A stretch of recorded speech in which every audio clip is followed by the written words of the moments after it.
Welcome to this lecture on the regulation of gonadotropins and steroids. Today, we're going to explore one of the most elegant and critical control systems in the human body. This system dictates everything from the timing of puberty to the daily production of reproductive cells. By the end of this video, you will understand not just the biology, but the beautiful mathematics that keeps our hormones in perfect balance. To begin, let us imagine you are driving a car and trying to maintain a steady speed of 60 miles per hour. If you go too fast, you ease off the gas, and if you slow down, you press it. Your body does the exact same thing with reproductive hormones, using a brilliant system called a feedback loop. Instead of a gas pedal, your brain uses chemical signals to tell your reproductive organs to produce more or fewer hormones. When hormone levels in your blood get too high, the brain senses this and stops sending the signal. This delicate balancing act ensures you always have exactly the right amount of hormones. Now that we understand the basic idea of a feedback loop, let us look at the specific biological pathway involved. This regulation is controlled by the hypothalamic pituitary gonadal axis, commonly known as the HPG axis. It starts in a small region of the brain called the hypothalamus, which secretes gonadotropin-releasing hormone.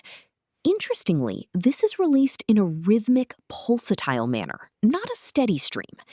This hormone travels a short distance to the anterior pituitary gland, stimulating it to release two critical gonadotropins, luteinizing hormone and follicle-stimulating hormone. These then travel through the bloodstream to the gonads. Following the release of gonadotropins, the gonads are stimulated to act. In males, the testes, and in females, the ovaries, trigger the production of steroid hormones like testosterone, estrogen, and progesterone. But how does the body prevent runaway production? These steroid hormones travel back to the brain and inhibit the release of the releasing hormone and the gonadotropins. This vital process is known as negative feedback.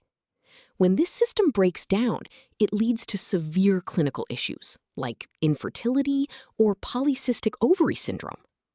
Our knowledge of this axis even allows doctors to create interventions like birth control pills. Before we move on to the mathematics, let us see this biological network visually. At the top of the diagram, you see the hypothalamus initiating the cascade by sending the releasing hormone to the anterior pituitary.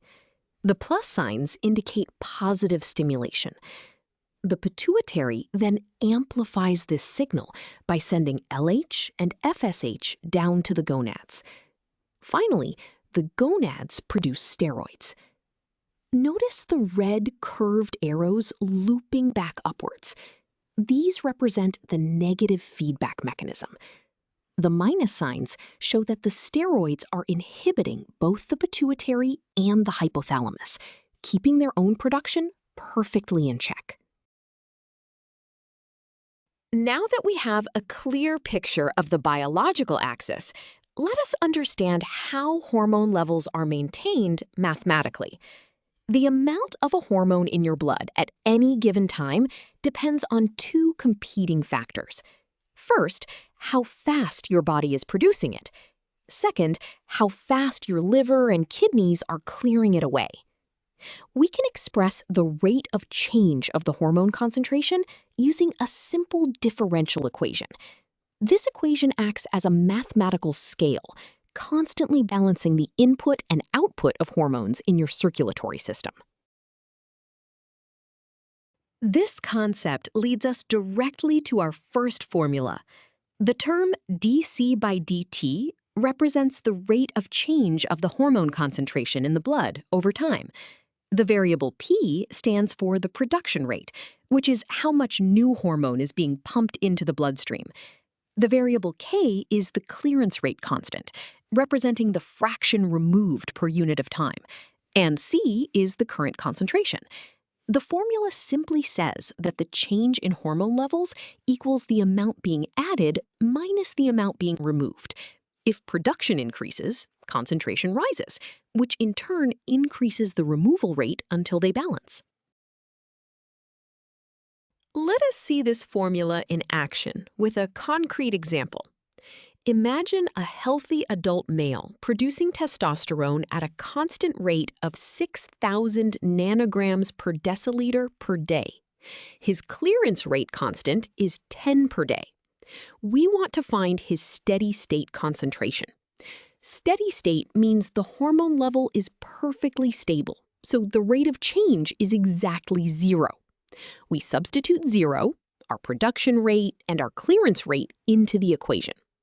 By moving the clearance term to the other side, we find that 10 times C equals 6,000. Dividing gives us a final steady-state concentration of 600 nanograms per deciliter, a perfectly healthy physiological level. Now that we have used this formula, let us understand the general rule it reveals. We start again with our differential equation. By setting the rate of change to 0, we create a scenario where biological inputs and outputs are perfectly matched. We move the clearance term to the other side, which mathematically represents that the total amount being cleared equals the total amount being produced. Finally, dividing by the clearance rate constant K isolates C. This simple, direct formula proves that the final hormone level is purely a ratio of how fast it is made versus how fast it is destroyed. This brings us to another crucial aspect of hormone regulation. Gonadotropins, like luteinizing hormone, or LH, are not secreted constantly. Instead, they are released in quick bursts or pulses by the pituitary gland. Right after a pulse occurs, the concentration of LH in the blood drops exponentially as it is cleared by the body's organs. The time it takes for this concentration to drop to exactly half of its peak value is known as the biological half-life. Understanding this rapid decay perfectly explains why the hypothalamus cannot just secrete hormones once a day, but must send rhythmic pulsatile signals. To calculate this decay, we use the standard exponential decay formula. This formula is derived directly from our previous differential equation, when production is temporarily 0, which happens right after a pulse ends. C of t represents the changing concentration of the hormone at any given time t. C0 is the initial peak concentration right after the burst. The letter E is the base of the natural logarithm, a mathematical constant, and K is the clearance rate constant we saw earlier. As time t increases, the negative exponent causes the overall concentration to drop rapidly. Let us apply this to a classic problem in reproductive endocrinology. Suppose a strong pulse of LH raises the blood concentration to a peak of 20 international units per liter. The clearance rate constant is 0.0231 per minute. We want to find how long it takes to drop to exactly half, which is 10 international units per liter. We plug our target concentration of 10 on the left and our initial peak of 20 on the right. Dividing both sides by 20 simplifies the left side to exactly 0.5.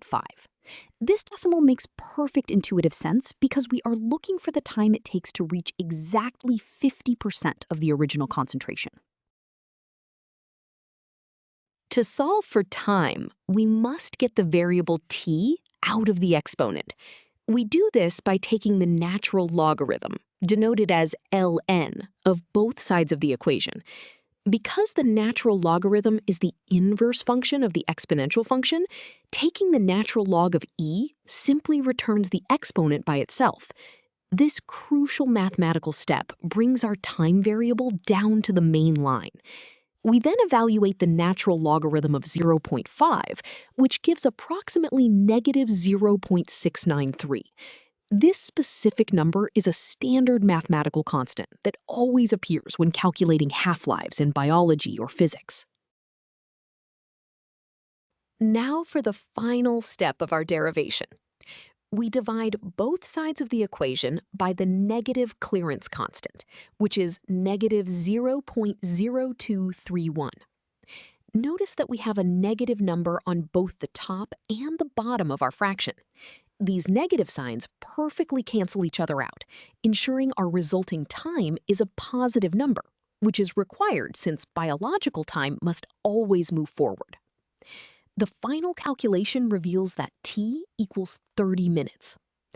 Because the hormone disappears so quickly, the hypothalamus must send a new pulse of GnRH every 60 to 90 minutes to maintain adequate levels. To wrap up our lecture, let us review the most important ideas. First, the regulation of gonadotropins and steroids relies on a beautifully orchestrated negative feedback loop within the HPG axis.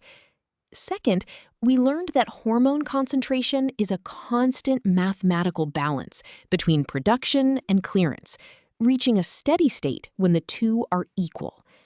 Finally, because hormones like LH have a very short half-life and decay exponentially, the brain must release them in rhythmic pulses. You have now mastered both the biological concepts and the mathematical models that make human reproduction possible. Great job!